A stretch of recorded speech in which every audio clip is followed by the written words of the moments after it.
تفصیل آگے آ رہی ہے۔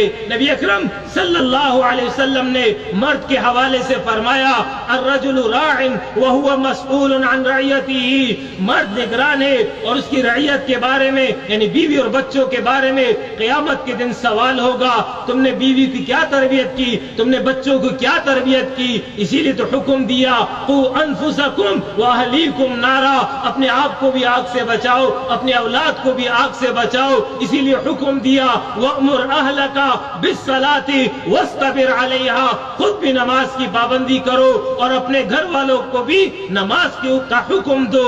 یاد رکھیے مرد کو نگران بنا دیا، عورت کی عزت میں کوئی کمی نہیں آتی ہے، مرد اور عورت دونوں آدم کی اولاد ہے۔ لقد کرمنا بنی آدم، ہم نے آدم کی اولاد کو معزز بنایا ہے، خواہ وہ مرد ہو خواہ وہ عورت ہو۔ آپ صلی اللہ علیہ وسلم نے فرمایا النساء شقائق الرجال، عورتیں مردوں کا ہی ایک حصہ ہے۔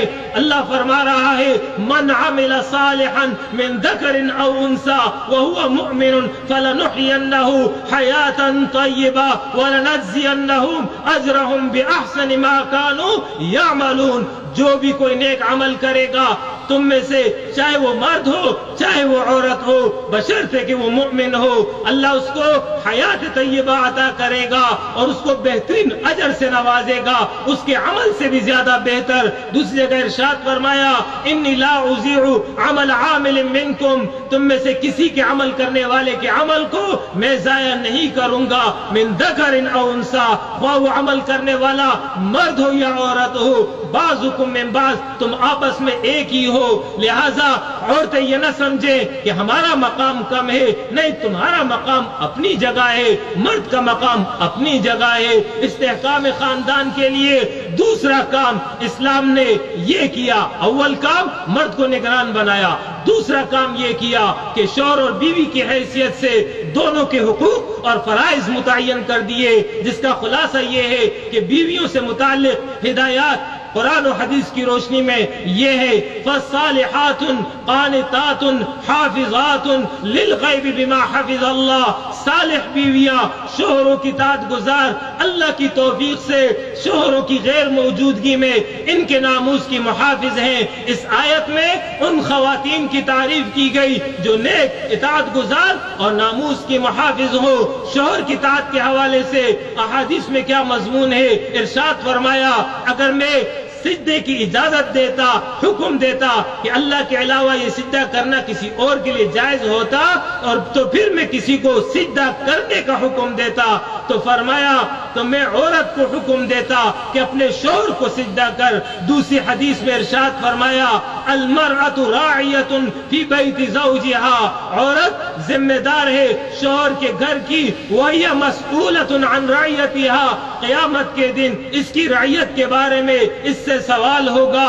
تیسری حدیث میں ارشاد فرمایا عورتوں میں بہترین عورت وہ ہے کہ جب تو اسے دیکھے تو تجھے خوش کر دے، جب تجھے کسی کام کا حکم دے تو تیری اطاعت کرے، اور جب تجھ سے غائب ہو تو اپنی عزت اور آبرو اور تیرے مال کی حفاظت کرے۔ چوتھی حدیث میں ارشاد فرمایا جس عورت کی وفات اس حال میں ہوئی کہ اس کا شوہر اس سے راضی رہا وہ جنت میں داخل ہوگی۔ پانچویں حدیث میں ارشاد فرمایا جب عورت 5 وقت نماز پڑھے، ماہ رمضان کے روزے رکھے، اپنے ناموس کی حفاظت کرے اور اپنے شوہر کی اطاعت کرے تو وہ جنت کے جس دروازے سے چاہے داخل ہو جائے۔ دوسری حدیث میں ارشاد ہے جب بیوی اطاعت اور خدمت کرتی ہے اور شوہر کو اس کی طرف سے اطمینان نصیب ہوتا ہے تو جو نیک کام شوہر کرتا ہے عورت اس میں برابر کی اجر میں حصہ دار بنتی ہے۔ ایک اور حدیث نبی اکرم صلی اللہ علیہ وسلم عورتوں کو فرما رہے ہیں اگر تمہارا شوہر تم کو سخت کام کا حکم دے دے، مثال کے طور پہ فرمایا پیلے رنگ کے پہاڑ سے سامان کو اٹھاؤ اور اس کو کالے رنگ کے پہاڑ پر پہنچاؤ، تو فرمایا خاتون کو یہ کام کر لینا چاہیے اطاعت کے حوالے سے۔ ایک طرف یہ تعلیم ہے، دوسری طرف یہ بتا دیا گیا کہ شوہر کی نافرمانی کرو گی اس صورت میں کیا ہوگا۔ آپ صلی اللہ علیہ وسلم نے فرمایا جس عورت کا شوہر اس سے ناراض ہو اس کی نماز قبول نہیں ہوتی ہے۔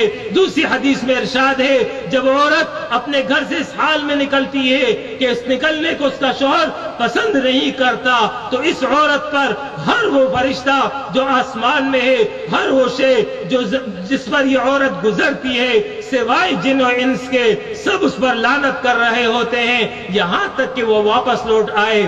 حدیث میں دوزخی عورت کا ذکر آتا ہے، آپ صلی اللہ علیہ وسلم فرما رہے ہو کہ عورتوں صدقہ کیا کرو، کیونکہ میں نے عورتوں کی اکثریت کو جہنم میں دیکھا ہے۔ عورتوں نے عرض کیا اے اللہ کے رسول ایسا کیوں ہے؟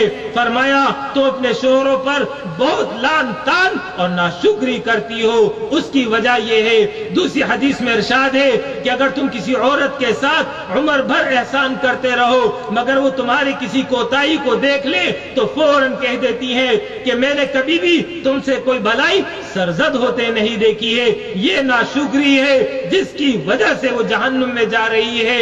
عورت کو یاد رکھیے اطاعت کا تو حکم ہے، لیکن اطاعت فی المعروف ہے، گناہ کے کام میں کوئی اطاعت نہیں ہے۔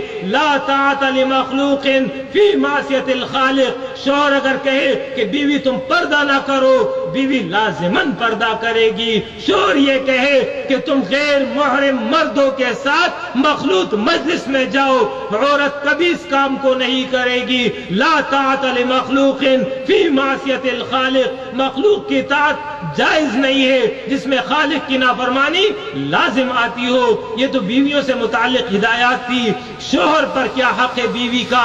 اس حوالے سے آپ صلی اللہ علیہ وسلم نے اور قرآن نے جو تعلیم دی ہے اس کا خلاصہ یہ ہے وَعَاشِرُوهُنَّ بِالْمَعْرُوفِ۔ فرمایا ان کے ساتھ اچھی طرح گزر بسر کرو۔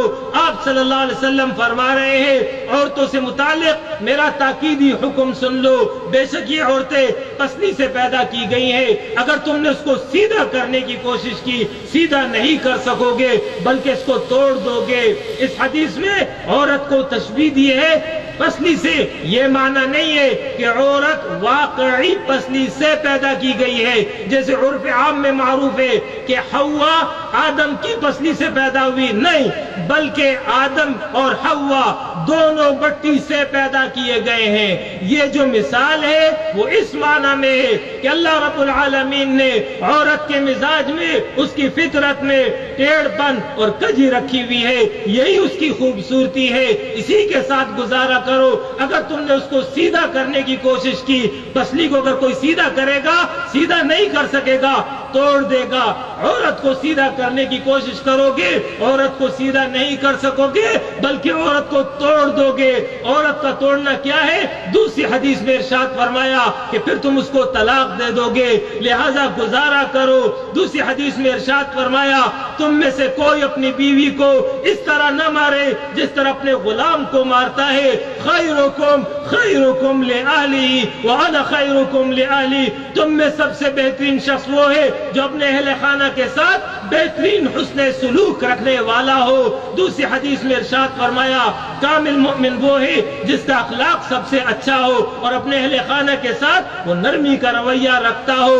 جب آپ صلی اللہ علیہ وسلم نے متعدد احادیث میں عورتوں سے متعلق مردوں کو تعلیم دے دی تو ایک صحابی نے عرض کیا اے اللہ کے رسول ہم پر ہماری بیویوں کا کیا حق ہے؟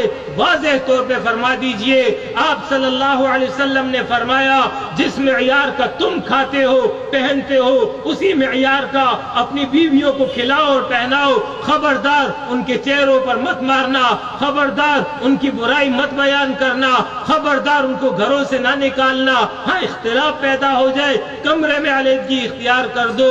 ایک اور حدیث آپ صلی اللہ علیہ وسلم نے فرمایا کہ ثواب کی نیت سے اگر تم اپنے اہل خانہ پر خرچ کرو گے اس میں بھی تمہارے لیے صدقہ ہے۔ ایک اور حدیث میں ارشاد فرمایا کوئی مومن کسی مومنہ عورت یعنی اپنی بیوی سے عداوت نہ رکھے، اگر وہ اس کی کسی ایک عادت کو ناپسند کرتا ہے اللہ نے اس میں خوبیاں بھی رکھی ہوں گی، اس کی کوئی دوسری عادت اس کو پسند آ جائے گی۔ اگر شوہر بیوی کے اندر نافرمانی کو دیکھے قرآن نے اس کا 3 طریقہ بتا دیا ہے کہ یہ 3 طریقے اس پر عمل کرو۔ پہلا یہ ہے کہ تم جو ہے نصیحت کرو. بہت ساری عورتیں نصیحت سے سنبھل جاتی ہیں. دوسرا طریقہ یہ ہے کمرے میں بستر ان کا الگ کر دو. بہت ساری عورتیں اس کے ذریعے سمجھ جاتی ہیں. تیسرا طریقہ یہ ہے کہ ہلکی پھلکی مار دو. یہ ایسا مار نہ مارو کہ جو ہے ان کے چہرے پر ہو یا جسم کے اوپر نشان لگ جائے. اور پھر قرآن نے واضح فرما دیا ہے کہ اس کے بعد اگر وہ فَإِنْ أَطَعْنَكُمْ یہ عورتیں اگر تمہاری تابعداری کریں فَلَا تَبْغُوا عَلَيْهِنَّ سَبِيلًا تو پھر بہانے مت تلاش کرو کہ مجھے پھر کوئی اور موقع ملے تو میں پھر اس سے انتقام لوں گا. یاد رکھیے ان اللہ کان علیٰ کبیرا بے شک اللہ تم پر بڑا بھی ہے اور غالب بھی ہے. حدیث میں ارشاد فرمایا اے لوگو عورتوں کے معاملے میں اللہ سے ڈرو کیونکہ تم نے اللہ کی امانت میں ان کو لیا ہے. ان کی شرمگاہ کو اللہ کے کلمے یعنی نکاح کے 2 بول کے ذریعے حلال کیا ہے. تمہارا حق ان پر یہ ہے کہ وہ تمہارے بستروں پر ان لوگوں کو نہ بٹھائیں جن کو تم ناپسند کرتے ہو. اگر وہ ایسا کریں گی تو تم ان کو ہلکی مار مارو اور ان کا حق تم پر یہ ہے کہ تم ان کے کھانے اور کپڑے کی خبر گیری اچھے طریقے پر کرو. یہ ہے وہ تعلیمات نبویہ